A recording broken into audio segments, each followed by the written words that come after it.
2024, tuloy ang mga Resolulu. Sabay-sabay natin kilalanin ng mas malalim ang Pilipinas ngayong taon, one province at a time.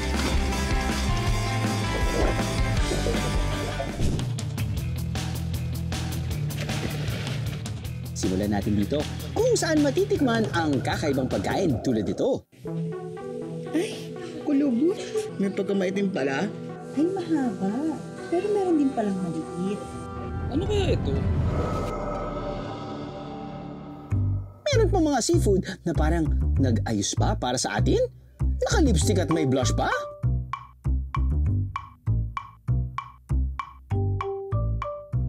Tay, matanong lang, no? Bakit ko kayo gumamit ng pentel pen tapos nung dinuwingan niyo yung alimango? Alam niyo ba kung saan makikita ang ganitong kalinis na tubig ilog? Diyan po nanggagaling yung iniinom namin na nagsusupply po sa 13 barangays ng Masinloc. Para sa isang hindi malilimutang biyahe sa simula ng taon, tara let's at tuklasin ang the best ng Zambales.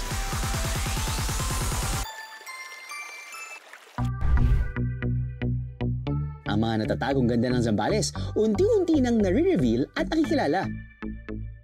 Pero may isang isla pa raw dito sa munisipyo ng Palawig kung saan naninirahan ang mga kakaibang yamang dagat. Ang isla raw na to nananatiling untouched o hindi pa nagagalaw. Ito ang Magalawa Island. Mga biyero, nais nyo bang mag-explore dito sa Magalawa Island? All you gotta do is hop on that bangka. 150 pesos per head lang babayaran nyo. Mapapadpad na kayo dito sa Magalawa in 10 minutes mula dun sa pinanggalingan namin, which is Sitio Luan.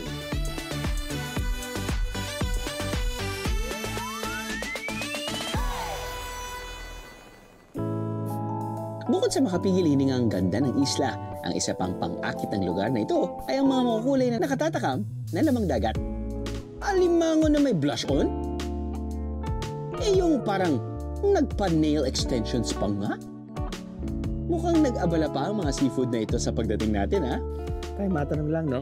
Bakit ko kayo gumamit ng pentel pen tapos nung dinuwingan niyo yung alimango? Ay, hindi po siya drawing po yan, sir. Talagang kwan po siya. Talagang Ganyan na po pagkakuan, talaga ganyan yan? na po siya. Opo. Dito lang po makikita yan sa Magalawa. Magalaw. At saka sa ibang island din po na maraming namamana sa gabi. Ano pong scientific name mo? Anong klaseng alimango po yan? Ang tawag po namin dito sa amin sa barangay, unsi-unsi po siya. Unsi-unsi. Bakit po unsi-unsi? Kasi po yung batik po niya, unsi po ito. Kaya unsi-unsi ang tawag po namin. Yung mark niya, yung spot niya. 11. 11. Opo. Kaya unsi-unsi. Lahat po talaga 11. Opo. Ay. Tapos naman ito po. Ito po, bali kung po tawag namin dito, kukong kabayo. Kukong kabayo. Opo. Bakit po kukong kabayo? Parang itong kwan po niya, itong sipit niya, parang sa kabayo tapos may buhok-buhok siya. Kaya kukong kabayo pong tawag nila ng mga mangingisda po dito sa amin. Kung pipili ho kayo, kapag sabihin natin mas prefer niyo yung isa sa isa pagdating sa pagkain, ano po pipiliin niyo? Dito po ako. Ganun po. Opo. Masarap po ito at saka yung talaga yung sa aligi niya, Opo. mataba siya. At matimpuan mo yung babae kasi may babae lalaki po ito. Opo. Pagka babae, makuan po yung aligi sa sa takip niya. Opo. Malasa. Hindi katulad po ito, makuan siya, mabuhangin yung Buhangin. kuwan po niya. Pero hindi raw pahuhuli ang pambato ditong isdang bato. Mahuhulaan niyo ba kung anong tawag nila dito, mga biyero? Maglaro naman tayo ng Guess the Name game. Okay? Tawagin ko aking magiting na road manager na si Lance. Pards, kaya Yes, tayo. sir. Kasama natin si Lance. At kayo, pwede nating laruin to para naman masaya yung biyahe natin. No? I mean, pare, kita mo naman na ang Masarap pa itsura. Oo, nakakatuwa, no? Iba't iba, no? Parang, ito, ngayon ko lang nakita to. Pati ito, parang ngayon ko lang din nakita to. So, I guess yun yung theme natin. Parang kakaiba yung mga seafood Yung na mga nasa harapan natin. Pero itong isda na to, Oh. para siyang nag-glow. Para siyang iba yung aura. Ang lakas ng dating. Ang lakas ng dating. Hindi ko rin alam kung May bakit. mga kulay-kulay eh. Oo. Iba ang dating eh. Now, guess the name of the fish. Ako, alam ko yung isda na yan. May mga kamag-anakan to. Ang tawag dito, isdang bato. Isa ba daw? Correct. Yung sinasabing Right. isdang bato. Yes. Hindi ko lang alam yung eksaktong tawag. Dito. Sa lugar na to. Sa Zambales. Para bigyan kita ng clue, tawagin natin si Jomski. Jomski! Uy! Uy, kamusta ka na? Jomski, pakita Pakita mo na. Yung isda may lipstick din. So, ang ginamit ay lipstick. Alam ko na to. Tingin ko ano to isda na to. Ano? Tingin ko tawag lipstick to. Oh, wow! Tumama ba ako? Galing naman nito, pare. O, kamukha na kayo. Ang hirap naman kasi dahil para sa akin kapag isda, halos lahat pare-pareho lasa. Depende na sa luto. But anyway, at least natikman na natin tong tinatawag nilang lipistikan. Nice white meat. Very good. Very nice. Ito naman tayo dito sa ano.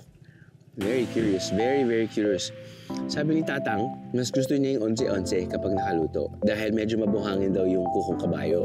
Subukan muna natin yung kukong kabayo, di ba? Tama nga si Tatay. Dahil kasi mas malaki yung sipit ni 11-11. Isa lang naman, no? Pero still, mas malaki pa rin siya sa kukong kabayo. Ay, mas may enjoy mo nga ito. Butter, garlic, kukong kabayo, and mas recommended, butter, garlic, 11-11. Mapapa-8-8 ako dito. Sarap eh.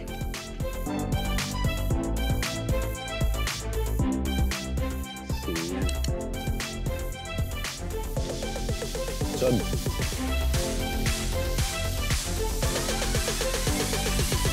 Meron din po kaming mga unexplored na mga rivers na yung kakaiba po yung lamig ng water, like yung sa Koto Kids Pool. Sa isang dating minahan, may matatagpuan daw na tourist destination. Palubak ang ilang bahagi ng daan papunta sa Koto sa Masinloc. Pero sulit na sulit ang pagod dahil pagdating dito, makikita ang malakristal na tubig na napaliligiran ng mga cottage at ibang accommodation. May mababaw at malalim na bahagi ang ilog kung saan pwede maligo. Naglagay din sila ng diving boards para sa mga gusto ng extra thrill. Of course, bilang host ng isang travel show for the past 18 years, we've been very lucky and blessed to have featured lots of beautiful places. So, bihira na manggagaling sa akin kapag meron akong gustong puntahan na hindi pa napupuntahan. And I think yung Koto Mines was one of that location on my list. And it just did not disappoint for sure. Water is very clear. The atmosphere is very unique. Parang I can't really compare it with any place I've been here in the Philippines. Kasi, of course, yung selling proposition talaga nila dito, unique selling proposition is just really clear and clean water. Medyo mahaba-habahan tatahakin mo. But, as we always say sa show na to, kailangan ka konting maghirap, kailangan ka mag-invest ng konting time, and then the reward is gonna be just greater. Case in point, out na 6-7 hour drive, tapos ng +1 and plus minutes. Here we are. This is our reward. And I like the reward. Ang hindi alam ng marami, bago maging tourist destination ng Koto, una itong naging minahan na siyang naging kabuhayan ng mga tao sa komunidad. Nakatayo pa rin dito ang mga lumang ekstruktura ng mining site kahit isinara na ang minahan noong 2010. Paano po nagsimula? Ang mining po namin 100 years na pong 100 years! Kailan po nag-stop ng operations at bakit po nag-stop? sabi po wala na raw pong makukuha na mining dito at malalim na rin po yung underground namin. So hindi na ganun Safe. Opo. Dito po ang talagang pinagmamalaki namin sir, itong ilog namin, malinis, hindi mabaho. Talagang Hindi kami nagsisinungaling na talagang walang kabahayan sa bundok na yan na pinanggagalingan ng tubig. At sa katotohanan po, dyan po nanggagaling ang iniinom namin na nagsusupply po sa 13 barangays ng Masinloc. Maliban sa mga residente dito, bali-balitang may iba pang di umanong nagbabantay din sa lumang minahan. Dito po ako lumaki pero ayon po sa mga naririnig ko, dito po sa staff house, dito daw po yung may naninirahang white lady. Sabi nila meron din mga white lady doon sa bandang gasoline station. Sino o ano kaya ang nagbabantay sa koto? Dagdag pa sa mayamang kasaysayan ng Masinloc, ang mga tradisyon na kanilang itinutuloy hanggang ngayon. At isa raw sa dahilan ng kanilang masaganang ani taon-taon ay ang tinatawag nilang komedya. Isang role play tungkol sa tangkang pananakop ng mga Moro sa mga Kristiyano. Susubukan na ang lakas! Di! Sa mga kawal ko! Tapusin na ang mga Moro! Nakilala namin si Kuya Marcelo, third generation na sa kanilang pamilya na nagtuturo ng komedya. Nagisnan ko na po nung maliit pa ako. Ang director, yung lolo ko, late 60s. Tapos nawala po yun, nabalik na, mga 80s na. Binuhay ng father ko. Nire-write niya at binuhay po niya ng ilang taon din. Pero natigil ang taunang tradisyon noong 2011. Taon-taon po siyang ginagawa, pero dahil po yun sa mga nag-roleplay, medyo nagkakaedad na. Tapos may mga trabaho na rin po yung iba. Ganun pa man, ngayong taon, plano raw nilang muling buhayin ng tradisyon. Mostly yung ani nga, minsan daw mahina, minsan malakas. Pero gusto ko ang ituloy yung kanilang paghikain ba, yung nagisnan na umpisa na nila.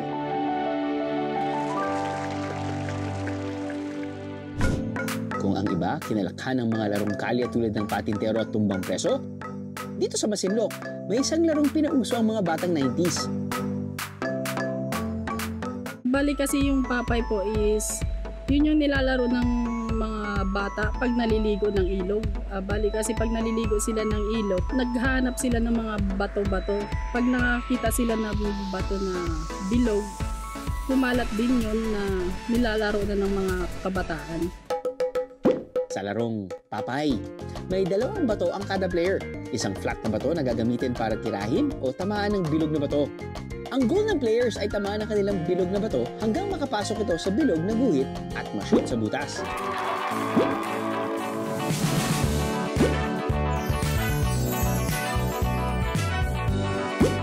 Ang huling makakagawa nito, may parusa o konsekwensya dulo. Importante po kasi siya kasi na-enjoy mo yung nature din eh. Sa simpleng bato, may laro pa pala na ganun. May ganun klaseng laro pa pala. Dating minahan sa koto, sinasabing may isang white lady daw na tagabantay. Dito po ako lumaki pero ayon po sa mga naririnig ko, dito po sa staff house, dito daw po yung may naninirahang white lady. Sabi nila meron din mga white lady doon sa bandang gasoline station. Pero mainit na pagtanggap ang sasalubong sa inyo rito sa Koto mga biyero. Kaya ang mga sabi-sabi tungkol sa white lady na nagbabantay daw sa lumang minahan dito sa Masinloc, kinabulaanan ng ilang residente at maging ng Zambales Provincial Tourism Office. Scary pero naman nung nakausap ko naman yung mga ibang tao, wala naman daw, hindi naman daw pala totoo yung mga ganung kwento. Pero iba naman ang pinatotohanan nila. May isang ilog daw sa barangay Salaza sa munisipyo ng Palawig na sobrang lalim. Dahil dito, wala pa raw nakasisisid sa pinakailalim ng bahagi nito. Ang kagandahan ng malalim na ilog, sakto para sa diving. At sa mga palabor nating bihero, may mataas na diving spot na pwede niyong talunan. Pero may mababaw na parte rin naman ng ilog na pwedeng paliguan. Nagkaroon po ng swimming pool po, pero running water din po. Galing din siya sa ilog. So dadaan lang po siya sa pool, then babagsak din po siya sa ilog. Mapachill vibe o senti mode man, swak sa inyo ang bago nila activity na river rafting. May mga cottage, tree house at A-house din na pwedeng rentahan for day trip at overnight stay. Panalo naman ang overlooking view mula sa infinity pool ng farm and park na ito. Overlooking po tayo sa West Philippine Sea. Marami tayong mga photo spots for only 150 pesos per head lang po.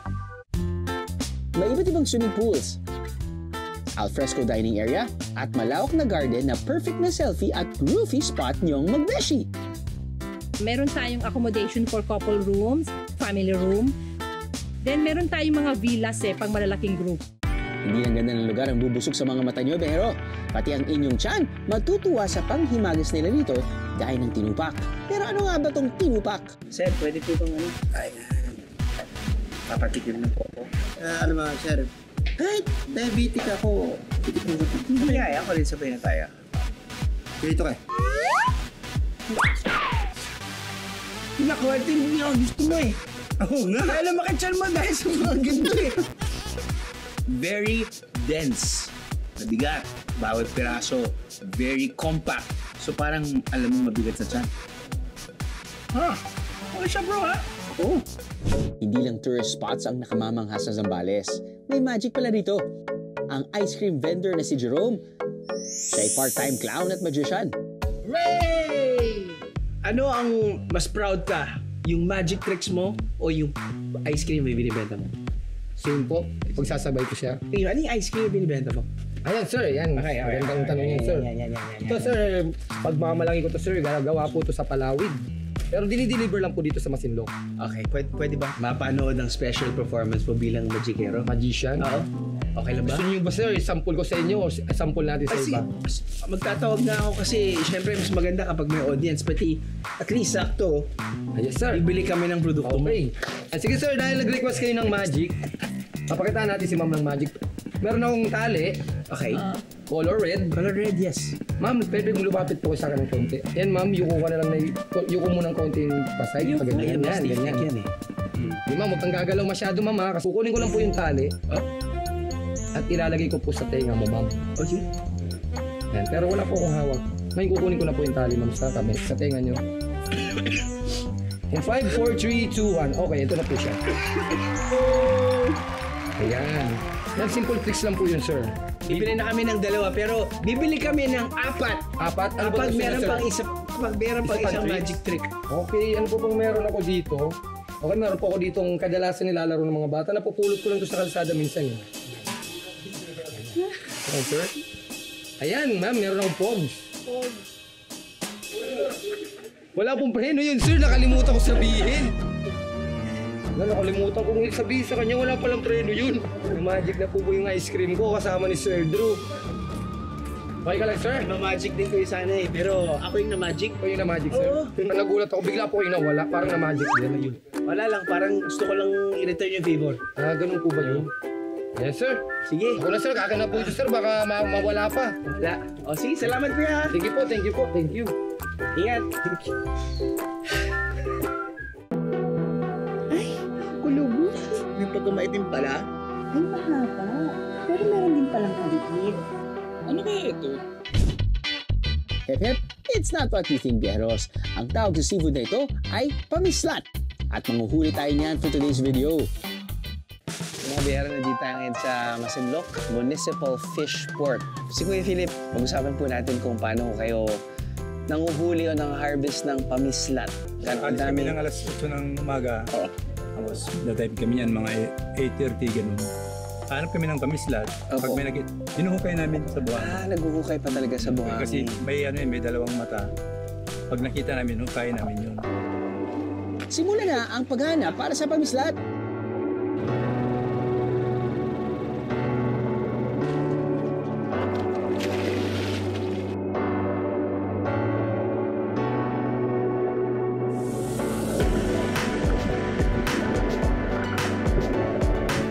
Siyempre, sanay na sila. Apparently, kaya sila hinahanap na kumikintab na mata. So yung mata ng pamislat, ganon, medyo nagre-reflect. Doon sila tumuturo. Siyempre nakaka-camouflage, di ba? Nakikita ko lang lahat brown. Yun. Gagano ako. Saan? Anyway, cut the long story short, sinubukan ko. Yung isa, tinuro lang niya kasi. After a good couple of tries, we were successful to get one at least. Pero paano nga ba kinakain ang pamislat? Ayon kay Tatay Philip, pwede raw itong gawing kinilaw o kilawin, tinola, at baked pamislat. Well, I can't believe na ganito kadaming nahuli ko kanina. Sorry, tumatawa in the background. Okay, fine. Isa lang naman yung nahuli ko. Kinilaw? Yun. Crunchy. chewy, yes. Pero still, pwede mo pa rin ma-break down. Hindi yung kapag sabihin na natin na overcook yung pusit, yung medyo chewy na tapos nun hindi mo na malunok. Anyway, that's pretty good. Bagong taon, bagong pagkakataon para sa mga bagong karanasan. Pero minsan, hindi na kailangan maghanap ng bagong biyahe. Dahil kapag binalikan ang ilang pamilyar na lugar tulad ng Zambales, pwedeng matagpuan ang mga tagong yaman na hindi mo pagsisisihan.